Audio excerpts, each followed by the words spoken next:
जब सबके प्राण हरने वाले देवता यमराज की हो गई थी मृत्यु, कार्तिकेय ने क्यों किया यमराज का वध? शिव जी से मिला यमराज को जीवन दान। क्या आप हमें यमराज की मृत्यु का रहस्य बता सकते हैं?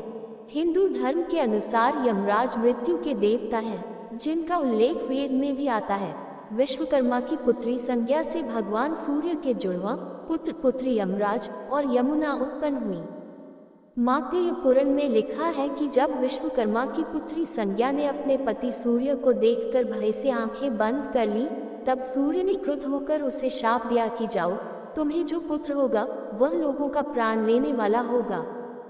जब इस पर संज्ञा ने उनकी ओर चंचल दृष्टि से देखा, तब फिर उन्होंने कहा कि तुम्हें जो कन्या होगी वह इसी प्रकार चंचलतापूर्वक नदी के रूप में बहा करेगी। पुत्र तो यही यम हुए और कन्या यमी हुई, जो बाद में यमुना के नाम से प्रसिद्ध हुई। हिंदुओं का विश्वास है कि मनुष्य मरने पर सबसे पहले यमलोक में जाता है और वहां यमराज के सामने उपस्थित किया जाता है। वही उसकी शुभ और अशुभ कृत्यों का विचार करके उसे स्वर्ग या नरक में भेजते हैं। ये धर्मपूर्वक विचार करते हैं, इसीलिए धर्मराज भी कहलाते हैं। ये भी माना जाता है कि मृत्यु के समय यम के दूत व्यक्ति की आत्मा लेने के लिए आते हैं।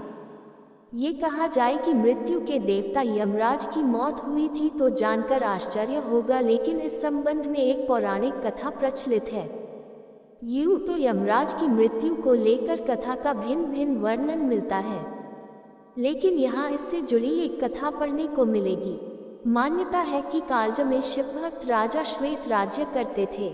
वृद्ध होने पर उन्होंने अपना राजपाट बेटे को देकर गोदावरी नदी के तट पर एक गुफा में शिवलिंग स्थापित किया और वहां शिव की आराधना में लग गए। वे राजा श्वेत से महामुनि श्वेत बन गए थे।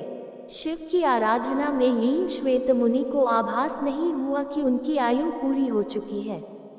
मृत्यु निकट आई तो यमदूतों ने मुनि के प्राण लेने के लिए जब गुफा में प्रवेश किया तो गुफा के द्वार पर ही उनके अंग शिथिल हो गए। वे गुफा के द्वार पर ही खड़े होकर श्वेत मुनि की प्रतीक्षा करने लगे।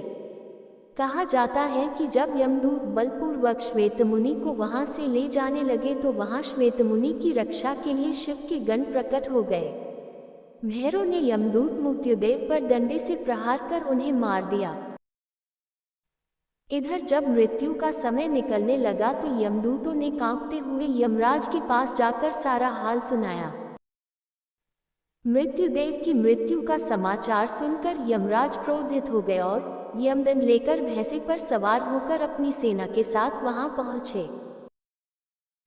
यमराज जब बलपूर्वक श्वेत मुनि को ले जाने लगे तब सेनापति कार्तिकेय ने शक्ति अस्त्र यमराज पर छोड़ा, जिससे यमराज की भी मृत्यु हो गई। भगवान सूर्य के पास पुत्र की मृत्यु का समाचार पहुंचा तो सूर्य देव इस समस्या के समाधान के लिए भगवान विष्णु के पास गए।